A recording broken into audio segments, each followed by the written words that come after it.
لما حدا عزيز عليك بيجرحك، أول قرار بتاخده إنك تطرده من حياتك وتسكر الباب، وأحياناً تحذف الرقم وتوقف الكلام.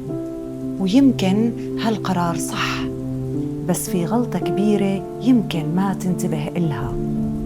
وهي صح إنك طردته من حياتك، بس تركته عم يصرخ براسك، وعلى الرغم من إنك منعته يفوت من الباب، بس حامله معك وين ما رحت. بتتذكره، بتتحاور معه، وبترجع بتزعل منه وبتعيد نفس القصة. انت هون ما طلعته من حياتك، انت بس غيرت المكان يلي ساكن فيه. كان ساكن برا، انت سمحت له يسكن جوا روحك، يعصبك، يكسرك، يكركب أفكارك كل يوم، وهو كلك على بعضك يمكن مو دريان فيك أصلاً. أنا هيك، والباقي على الله.